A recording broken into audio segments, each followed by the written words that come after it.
Beth Bond, Director of Women's Ministries for the Evangelical Environmental Network, and we are here today with Dr. Christine Sine, who is also an author of a wonderful book called The Gift of Wonder, which I have read and highly recommend. And we're in this sort of interesting time where we need to be doing social distancing, but people are also getting out, and it's very challenging for children. And so I asked Christine to come back and talk to us about creativity and space for children during this time where they have a lot of anxiety. So without further ado, welcome, Christine. Thanks so much for being with us. Well, thank you, Beth. It's a delight to be back and to be able to talk to you again about the book. It's actually a year since the book came out. And, you know, I've had quite a bit of good response to it, but particularly during this time where people have been confined to their houses, and many of them confined to their houses with kids, not sure what to do with them, aware of the fact that the kids are very anxious, aware of the fact that, you know, the kids don't have the same opportunities for creativity and for doing fun things that they would normally have. And several people have told me that The Gift of Wonder is a perfect book for this time, a perfect book for their kids, as well as a perfect book for them. And, you know, something that helps to bring them together. So what I thought I would do is talk to you about some of both the types of things that I've found helpful during this time that could be applied to kids. I'm not a child myself, and I don't have kids, but I know that some of the things that I've been doing and that we've been doing in the small community that I live in are very helpful for children. And then I'll talk to you about some of the things that I know that people have been doing with children as a result of reading the book as well. And the place I wanted to start is with what I call my awe and wonder walks. And this has actually become a part of, you could say, a part of my morning devotional. My husband and I get up in the morning. The first thing I do is make a cup of tea. Very important as an Australian, you've got to start the day with tea. So I do that, and this is hot tea, not cold tea, hot tea. And then, you know, we read the Bible, we have a devotional time, but then we go on a 2-mile walk with our dog, and we walk around the neighborhood, being careful to social distance. But this has become what we call awe and wonder walks, and also has become a part of that morning devotional time because it's something that really helps to draw us into the presence of God. And it's a great thing to do with kids as well, because this is a noticing walk. It's a walk for going around and pointing out the kinds of things that are in the neighborhood that maybe you don't notice at other times. And it's been beautiful over the last few months as the spring has been unfolding here in Seattle, because Seattle has this incredible springtime that goes from February all the way through to June. Oh. And so you get this parade of flowers, starting with daffodils and going on to tulips and then rhododendrons and everything else as well. And at the moment, you know, the peonies are just finishing, the roses are in bloom, and oh, it's just been a wonderful, wonderful time. And so walking the neighborhood and noticing these things, in fact, every week I like to focus on something different to notice. And sometimes I've noticed the cracks in the pavement. This is a great one for kids. Get them to notice the cracks in the pavement and what's growing in them. And you know, because we tend to think of the cracks in the pavement as being a nuisance and the weeds that grow up as being a nuisance, but actually there's often a veritable garden growing in a crack. And so getting kids down, looking at those things and talking about the different flowers and talking about the way that God loves to plant gardens is something that I think can be really good to do at a time like this. And so giving them an appreciation for God in the presence of little things as well as God in the presence of our neighborhood. At other times I point out things like I had one week where I was looking at the roofs in the neighborhood. You know, you wouldn't believe how many different roofs there are in a neighborhood. And again, what a great one for kids to do, to get them to look at, okay, how many different kinds of roofs can you find today as they walk around the neighborhood? Or how many different kinds of pink flowers can you find? Or how many different kinds of round leaves, or, you know, kind of variegated kind of leaves, or something like this. This is just a great kind of an activity to do with kids. And then as we walked around too, we've seen some of the activities that kids have been doing as they've, you know, kind of interacted with their own neighborhoods. You know, we've seen signs in windows, of course, for the Black Lives Matter. We've seen pictures that kids have put in their windows. We've seen things that they've done out on the pavements too. There's one place that we walked past where they've obviously, somebody loves dogs, because they've had a little ramp that has little arrows on it that says dogs. It's meant to be for the dogs to walk up and go off. And then another place where they've got a beautiful kind of curvy path that says for animals. And it's just a delight to see these kinds of things. And you know, what a wonderful kind of opportunity to point these things out to our kids. And there's a place in the Gift of Wonder where I talk about awe and wonder walks.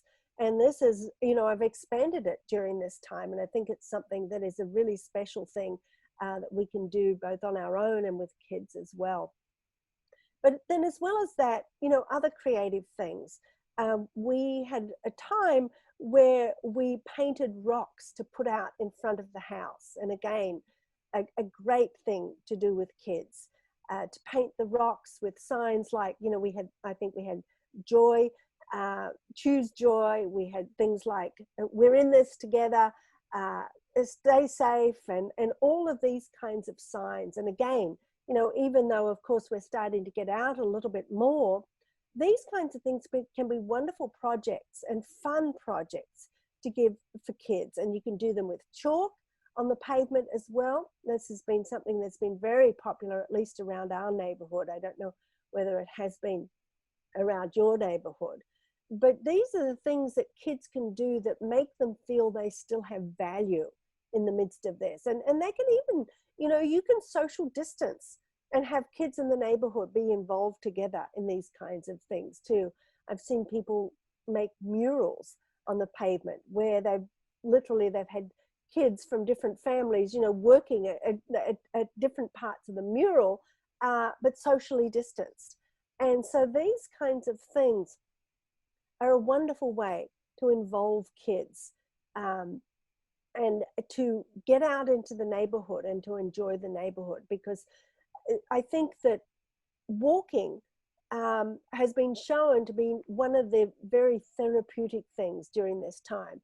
And to take your kids on a walk at this time is something that can be very important for both them and for parents as well.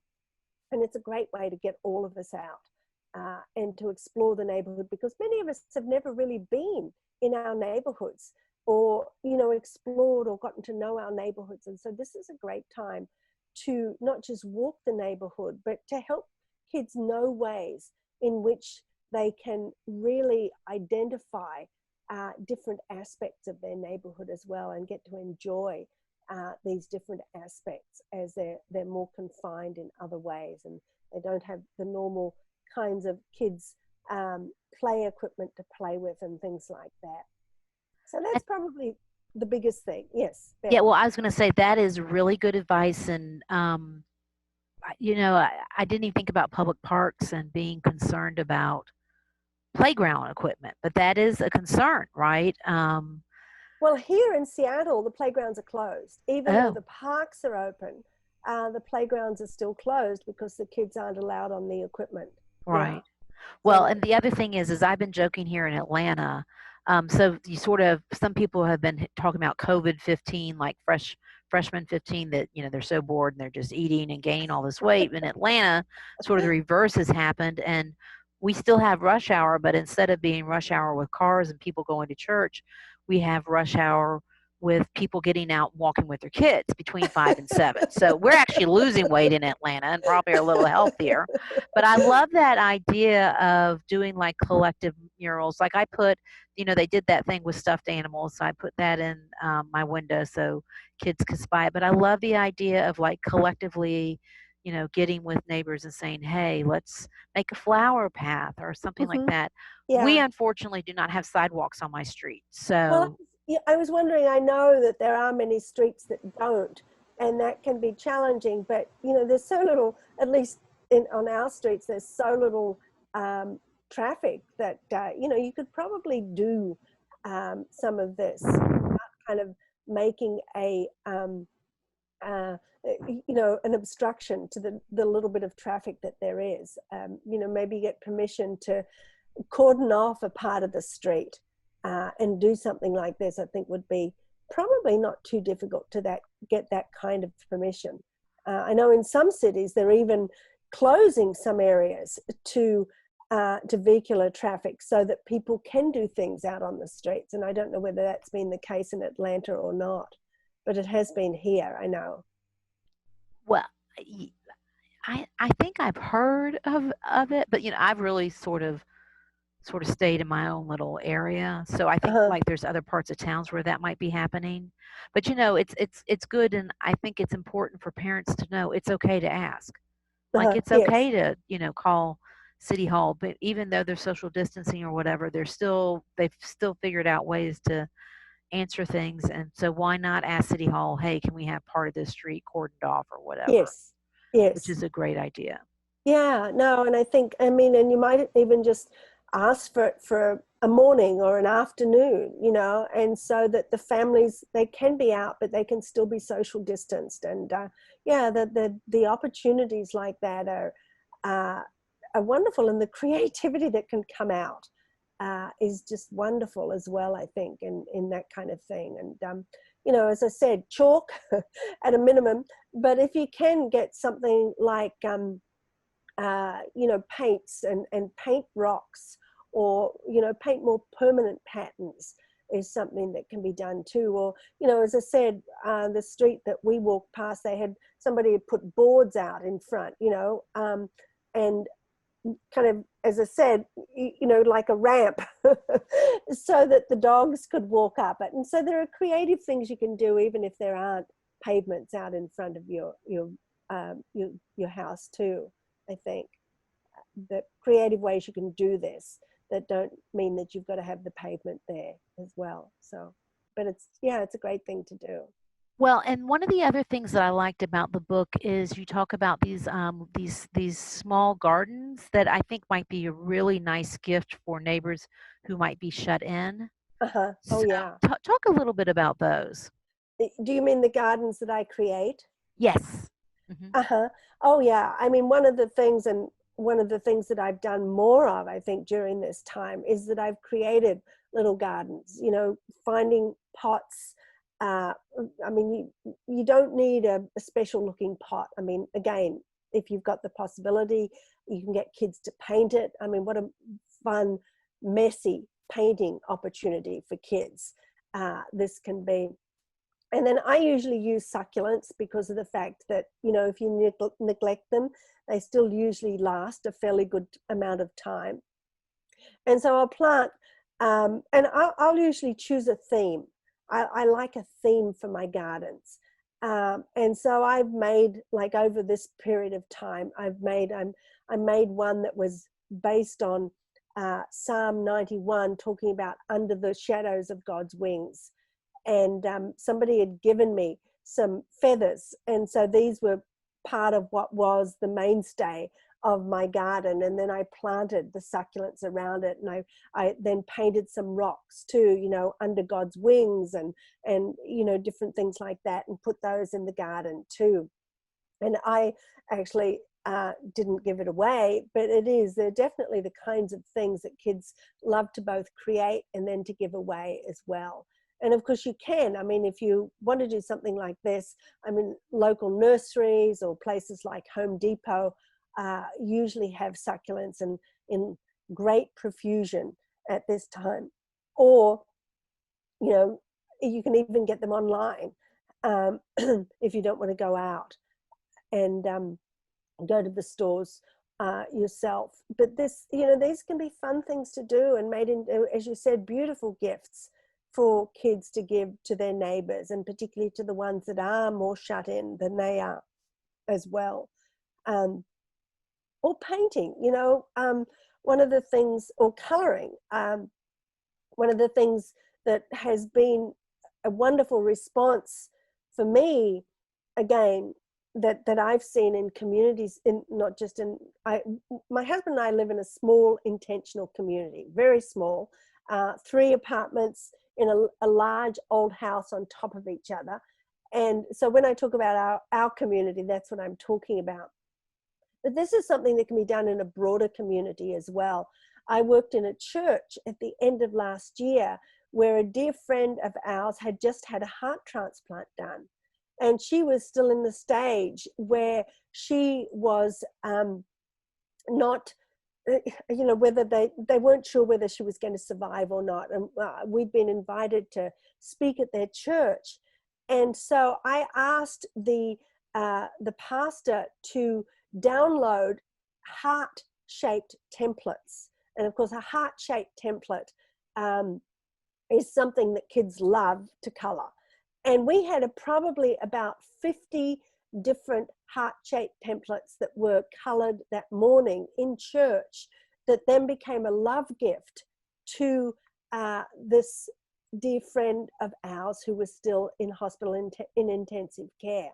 And again, what a beautiful thing to do for people that are shut in your neighborhood. If you go online and just do heart-shaped coloring, you will find dozens of possibilities to choose from. And, just coloring several of these, writing on them then, if you like, is something that can be a real blessing to the people in your neighborhood, and certainly a blessing to the kids too, who, I think kids, they don't just want to have fun. They want to often have the feeling that their fun means something. And I think particularly during times like this, when they're feeling anxious and they're feeling, just as we're tending to feel a little unsure of our place in the world, I think kids are too. And so to be able to do something that is fun, but that also gives them a sense of purpose, can be really good for them as well. And this can be also a very spiritual kind of a practice, something that you can do with kids together. Look for a scripture, or look up one of your favorite scriptures that talks about the love of God, and talk about that with your kid, and then get them to color in these heart-shaped templates, and think about who in your neighborhood you'd like to give them to.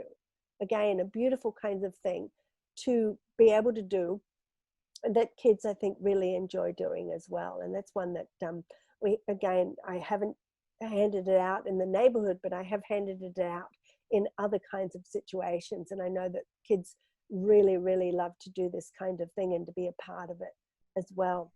Well, and yes. I was going to just say, what a great idea for people who are in childhood education, in particular faith practices, childhood education, like, Vacation Bible School has been canceled.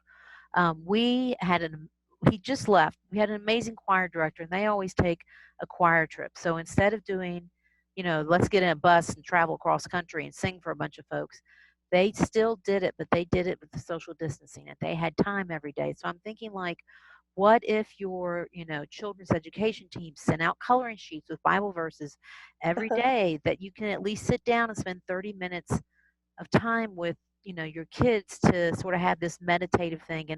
And you touched on it just a minute ago, and I want to explore this a little bit. One of the things that I loved about the book is the explanation that that creation is part of God's plan for us, and that creativity is a great way to sort of have a spiritual practice for meditation, and but other ways too. Can you talk a little bit more about that, please?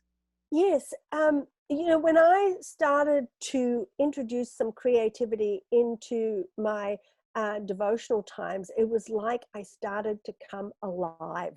I started to feel this was something that I had been missing all of my life. Because, I think like many of us, we have a tendency to see our faith practices in a very head kind of knowledge way, a very knowledge oriented kind of way of looking at it. And yet the using of creativity often helps to take that knowledge from our heads and put it into our hearts. And this is certainly what I've discovered both through the act of coloring while I do my devotional time, or making these little gardens that I make. And actually I have a number of these that I've created that have become the focus for my devotional time in the morning. And I will sit there, and this gives me something to look at, because I think we're all very visual, or most of us are very visual people. I mean, particularly in today's society, where so much of what we do is focused on images. And then when we come to our devotional time, we don't have those kind of images that we really need in order to hold our attention. And I think that there's nothing better, not just to go out and find an image, but to create our own images. And so that's where, I started to create the gardens, but also in terms of the coloring. And sometimes, in fact, my preferred thing to do is not just to color a drawing, but to create it in some ways. And this, in fact, this is one of the things that is really, really good to help relieve anxiety. It's a whole process. And again, I do talk about it in The Gift of Wonder, a process of doodling, believe it or not. And the idea is you start with your eyes closed, and you doodle for 30 seconds. Just kind of free-form doodle. And if possible, do it with your non-dominant hand. And then you open your eyes and you look at that. And you think about, what do I feel that God is saying to me as I look at this image? And I remember, and then you can start coloring it in and thinking about what kind of images come to you as you color in that. Well, I should say, what thoughts come to you as you color in that image. I did one a couple of months ago where I was, I did a pattern. I thought, wow, that's a very chaotic looking pattern, which is kind of usually what freeform patterns look like when we doodle with our eyes closed. But then I started coloring it in and doing it in different shapes and different sizes. And I thought, wow, it's amazing the order that can come out of chaos when we apply our creativity to it. And it started me thinking about God and the creativity that God still applies to both our lives and to the creation. You think of the creativity in creation, and you think of how that creation isn't static. There are always new things coming along. Sometimes it looks rather chaotic, like my original doodle did. But, as we kind of focus in on things, or it's a little like those weeds in the pavement, when you first look at them, they look like things that shouldn't be there. But as you kind of get closer, you sometimes find a whole beautiful garden in the midst of that pavement. And that's kind of what my doodle was like. It was like, initially it was chaos. It was kind of something that didn't have much purpose. But as I started to focus in and to allow God to speak to me through what I was coloring, it really took on tremendous purpose. And I haven't, again, because I don't have kids, I haven't done it with kids, but I know people that have done this kind of a process with kids. And they've just been amazed with the things that their kids have shared with them as they've gone through this creative process. Not just that they've had fun, but it's taken on real purpose for them. It's taken on a real sense of uncovering some of the things that they're struggling with. And, my friend that I mentioned that had the open heart surgery, she's a creative arts therapist. And, these are the kinds of things that she uses in her art therapy, working with kids, and that she's found is a tremendous way of helping the kids work through times of anxiety and work through times of trauma in their lives as well. And very, very simple things that all of us can do at home with our kids if we're concerned that they're, kind of getting anxious. And these kinds of processes can really not only help us get in touch with their anxiety, but help them to articulate it as well, and to often find healing in the process. It doesn't take some kind of psychological degree in order to help children find healing in these kinds of processes, I think. I love doing is creating a finger labyrinth. Now, I know that many people are not familiar with labyrinths, but I didn't grow up with seeing that as some kind of Christian religious a tool. But I've come to realize over the last few years that this is a tremendous tool that, again, can really help us walking a labyrinth. And at the moment, because most of us can't go out and walk a labyrinth, the best thing to do is to create our own kind of finger labyrinth and then to walk this. And again, this is something that is a really fun kind of an exercise to do with children. And again, I talk about it in one of the exercises at the end of, I couldn't tell you off the top of my head, but one of the chapters is creating a finger labyrinth. And the purpose of this, it's fun in the creativity. I often do this when I do workshops. I have people create a finger labyrinth, and then we do a meditative process where they walk into, and the idea is that we walk into the center with our finger, into the place where Christ is, in the center of our hearts. And then we walk out and we take Christ with us out into the world. And again, a beautiful kind of concept to do with children, because, there is that, well, the creativity again, and the if you can get hold of these things, the ones that I've used the most and that kids have the most fun with is you can download a very simple labyrinth pattern from the internet, and I give some links in the book. And then you can either use the template that you've downloaded, or you can get kids to create their own. Even just creating a spiral is something that is fine with this. And then drizzling glue all the way around the pattern that you've created. And then if you can do it, sprinkling it with sand.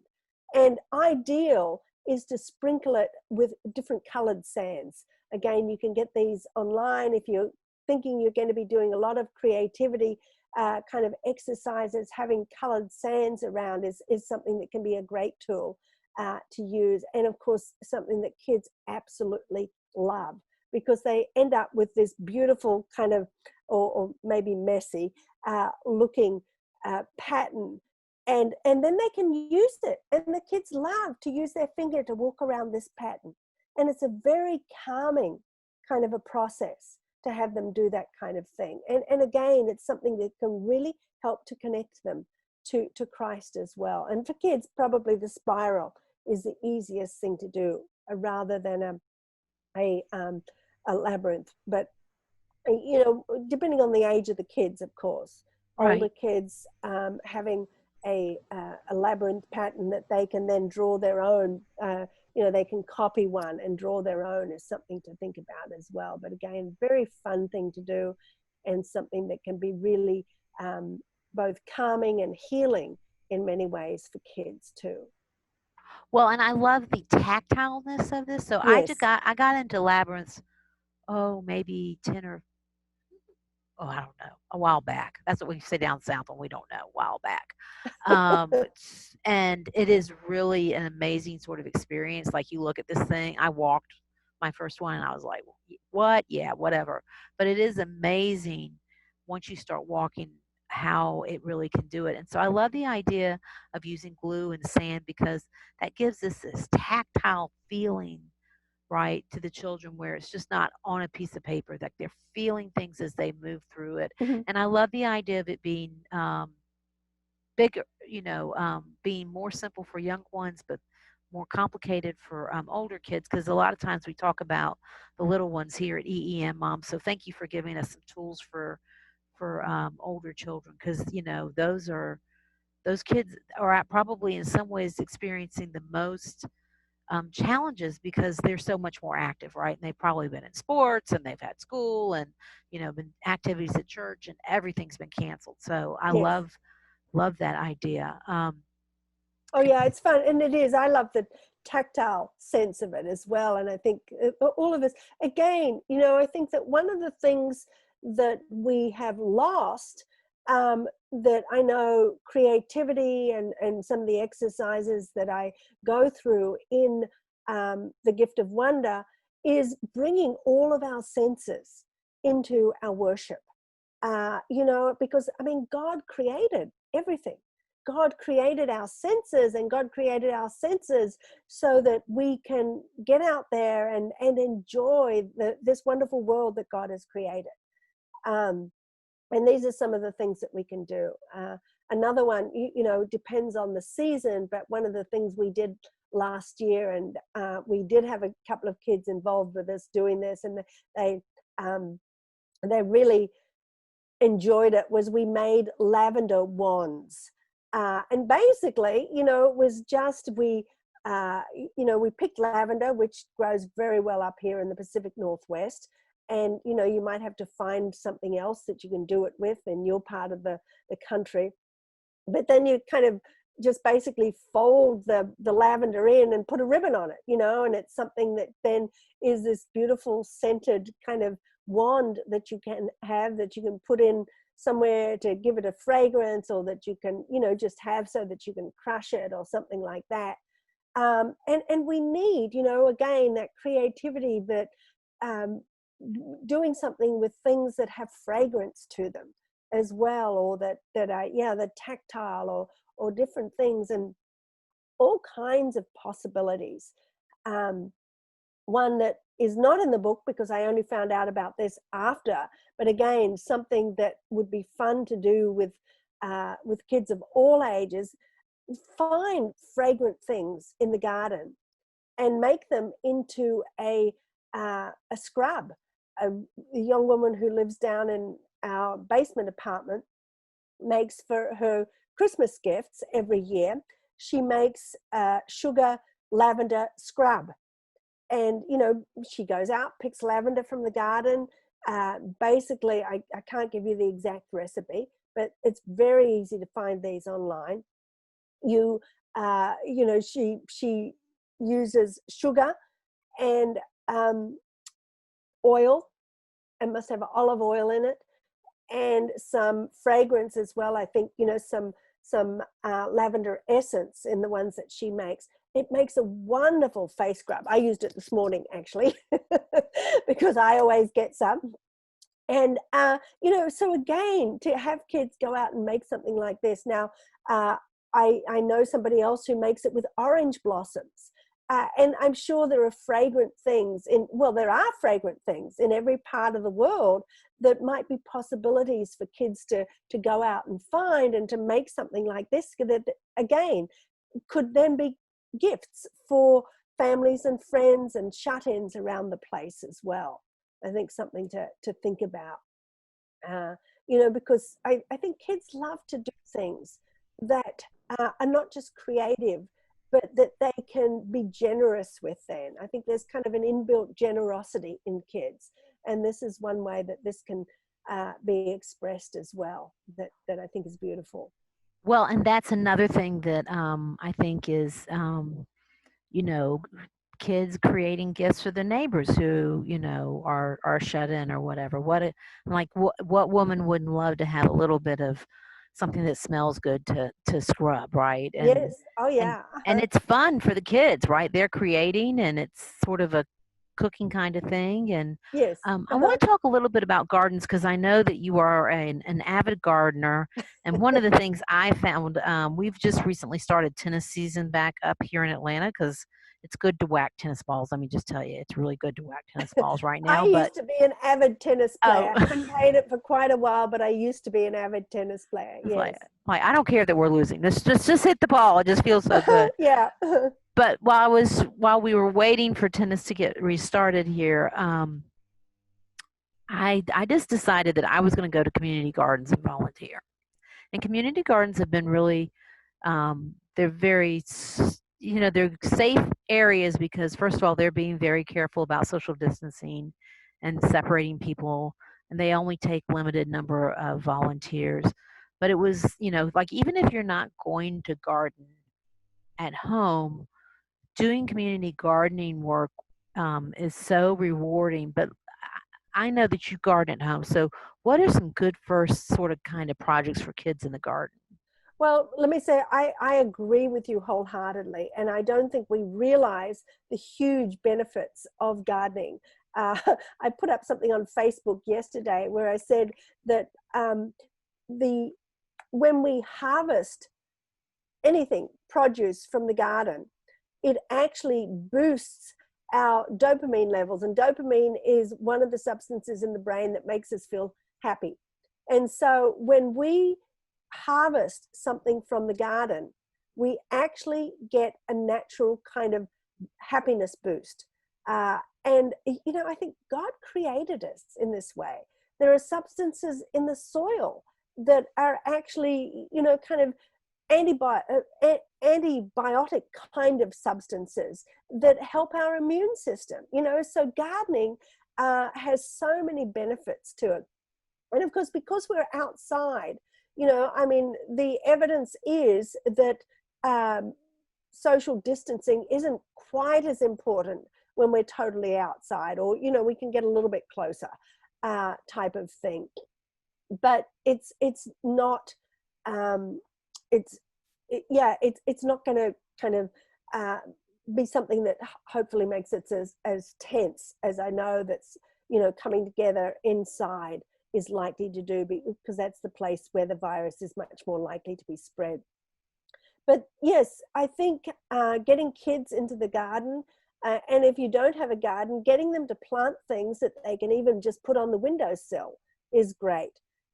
One of the things that is easiest, of course, is just to have them sprouting seeds. And choose a big seed. You know, bean seeds, I think, are perfect for this kind of thing. Get some little pots, and, you know, all of the garden stores or anywhere where you've got gardening, you can get potting soil, and you can get little kind of pots, you know, about this size, and they're perfect ones for kids to start seeds in and to watch them grow, and then maybe plant them in something bigger after that, and to continue to watch them grow. Now, unfortunately, they're probably not going to get beans unless they're able to plant them out in the garden. But, you know, if you do have access to a community garden, starting some seeds and then taking them to the garden, I think, is something that is a delightful thing for kids to do. And of course, kids do love to harvest. You know, if you have that opportunity to be involved in a community garden, I have had so many parents who've brought their kids over to our garden, and they'll be, you know, wandering around, and the kids will be eating beans straight off the bush, and they'll be eating broccoli, and they say, my kids never eat this at home. And, you know, there's something about being in the garden, and maybe it is this dopamine production or whatever it is that kind of makes this an enjoyable thing for kids to eat, rather than something that parents have to force kids to eat as well. And so, yeah, getting out into the community garden, starting with something like a seed that they put in the windowsill, that's the basic kinds of things to do.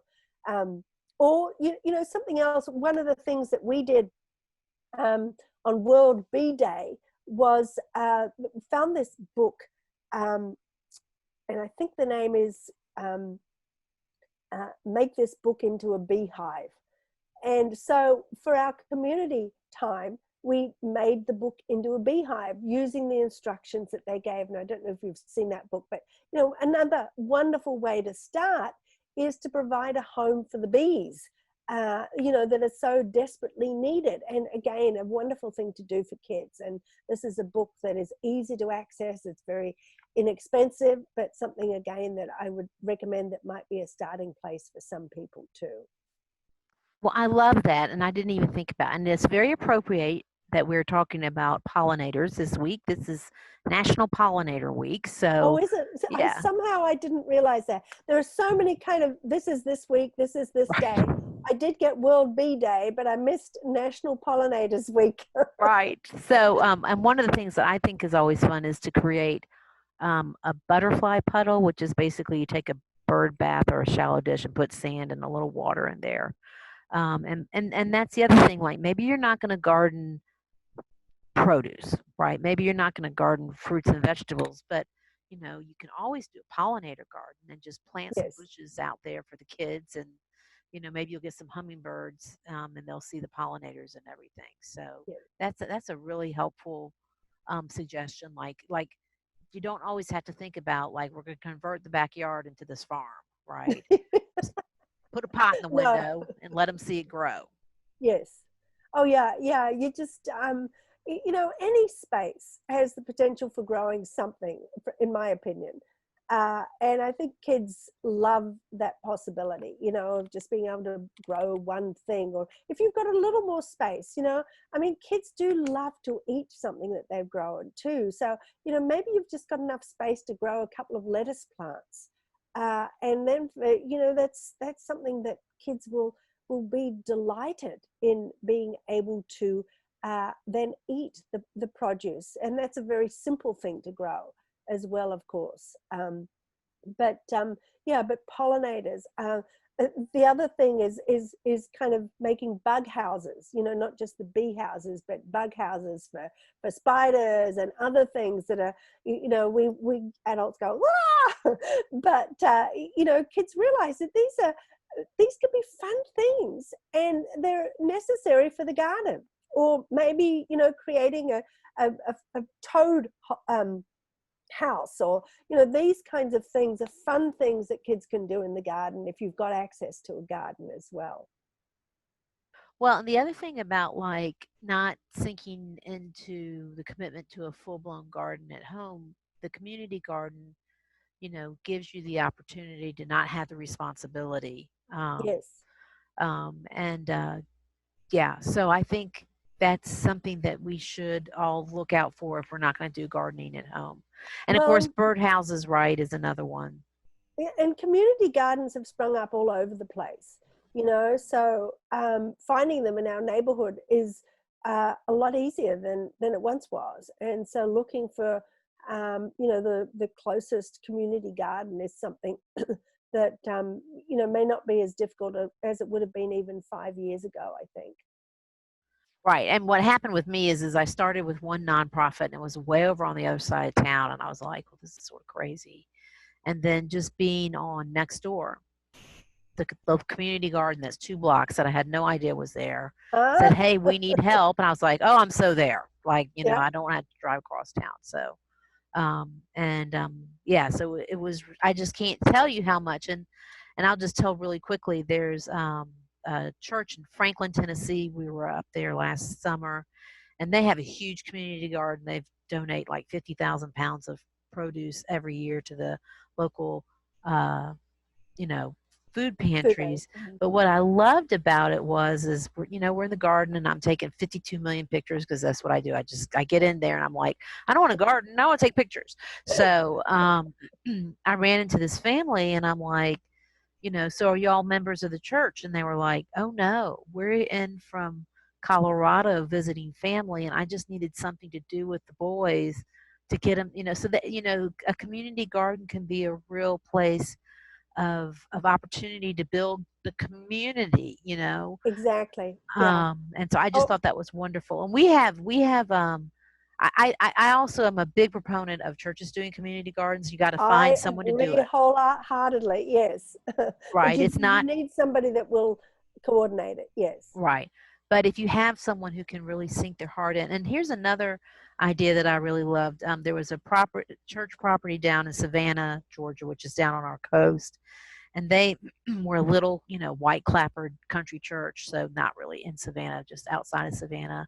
And they had a lot of property, and the church, you know, it's out in the country, so it was never going to grow. And so they set up like this really low lease situation where a beginning organic farmer could come and pay a small lease to use the land on the church property that they would have never had access to.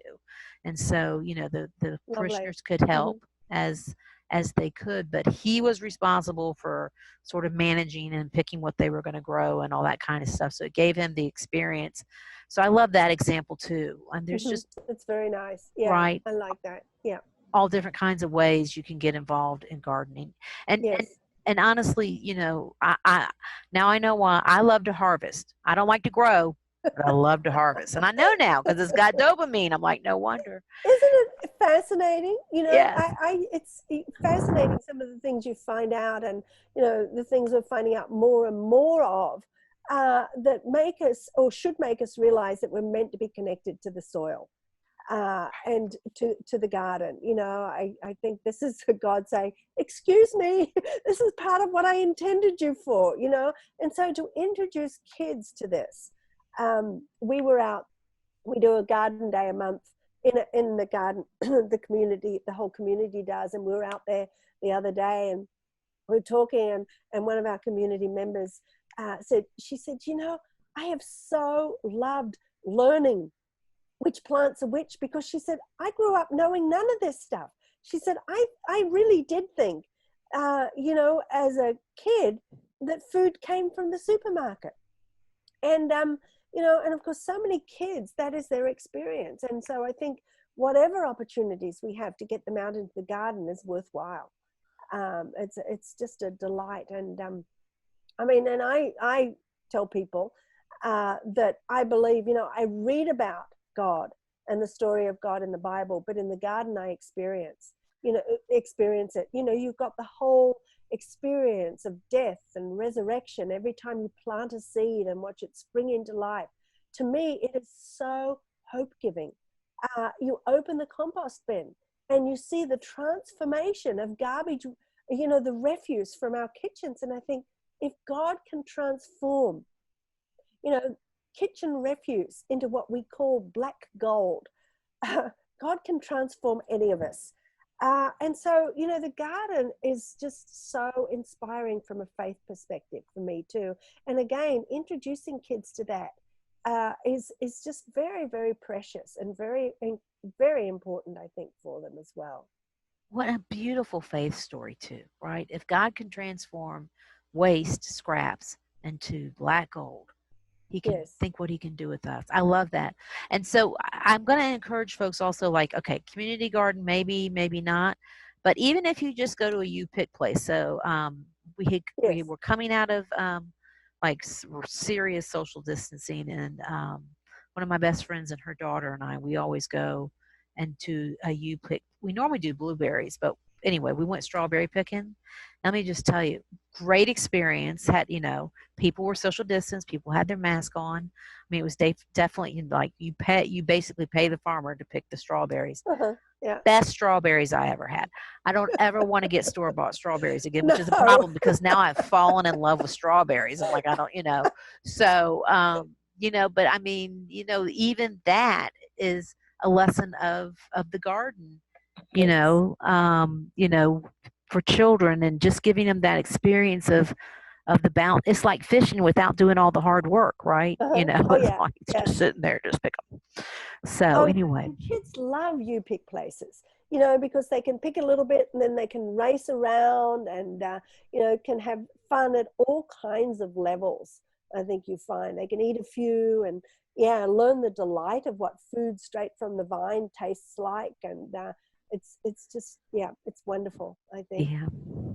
Well, Christine, I just want to tell you what a gift of God you have been to me. I loved the book. I have really enjoyed this conversation. I'm so excited for all the moms who are trying to think of creative ways to get their kids engaged. And I mean, you've done a beautiful job of connecting creativity with spirituality, and how they can exercise their faith muscles next door to their art muscles. And so thank you so much for this time. I really appreciate it. We will put a link to your website, godspace.com, in the YouTube notes. Godspacelight.com. Thank you. And so we will make sure it's the right link, YouTube. And we just thank you so much. And we'll, of course, put a link to the book also, which is available on Amazon. And just keep us in mind. Let me just mention that I have just created a couple of online courses too. One called The Gift of Wonder, and one called Spirituality and Gardening, which to me are very closely related.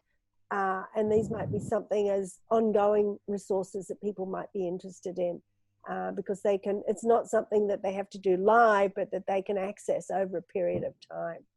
And are they on the site, the website? Yes. Great. I'll send you the links to those as well. Super. Well, thank you so much. Keep up the inspirational work you're doing in Seattle, and we will look forward to visiting with you another time. Great. Thank you, Beth. I really enjoyed it.